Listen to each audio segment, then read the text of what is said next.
నమస్తే K24 news. కాశ్మీర్లో ఉగ్రవాదాలు జరిపిన కాల్పులలో 25 మంది అమరులైన ఘటన దేశాన్ని దిగ్భ్రాంతికి గురిచేసింది. వీరులకు ఘన నివాళులర్పిస్తూ చిత్తూరులో నేషనల్ హ్యూమన్ రైట్స్ కౌన్సిల్ ఆధ్వర్యంలో కొవ్వొత్తుల ర్యాలీ నిర్వహించారు.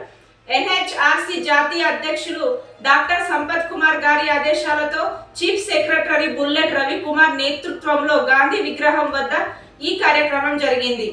వీర జీవితాలను కోల్పోయిన వారి కుటుంబాలకు కేంద్ర ప్రభుత్వం అన్ని విధాలుగా మద్దతు ఇవ్వాలని, ఉగ్రవాదానికి మూలం నరికివేయాలని, కఠిన చర్యలు తీసుకోవాలని ఈ సందర్భంగా నాయకులు ప్రభుత్వాన్ని డిమాండ్ చేశారు.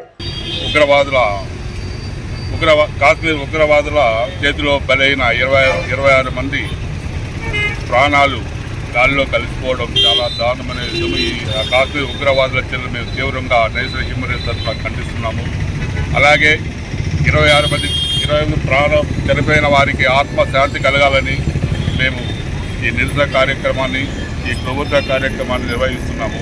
అలాగే చనిపోయిన కుటుంబాలకు భారత ప్రభుత్వం అన్ని రకాల సహాయ సహకారం అందించాలని, ఉగ్రవాదులను ఉక్కు బాధంతో అణిచివేయాలని మేము ఈ సందర్భంలో ప్రభుత్వాన్ని కోరుతున్నాం.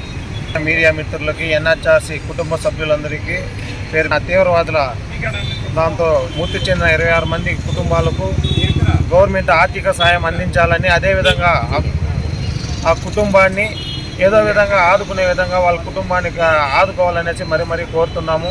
తీవ్రవాదిని అణిచివేయాలని మేము తీవ్రంగా ఖండిస్తున్నాము. ఇలాంటిది ఇంకెప్పుడు జరగకుండా పాకిస్తాన్ వాళ్ళకి మేము హెచ్చరిస్తున్నాము. ఇండియాలో ఎటువంటి అవాంఛనీయుల ఘటన జరగకుండా చేయాలని సెంట్రల్ గవర్నమెంట్ వారిని కూడా మరీ కోరుతున్నాం. క్యాండిల్ చనిపోయిన వారికి మా ఆత్మశాంతి కోసం క్యాండిల్ ర్యాలీ కూడా నిర్వహిస్తున్నాము. ప్రతి ఒక్క జిల్లాలోనే కాదు, ప్రతి ఒక్క స్టేట్లో కూడా NHRC కుటుంబ సభ్యులందరూ క్యాండిల్ ర్యాలీ నిర్వహిస్తూ సంతాప తెలియజేస్తున్నాం.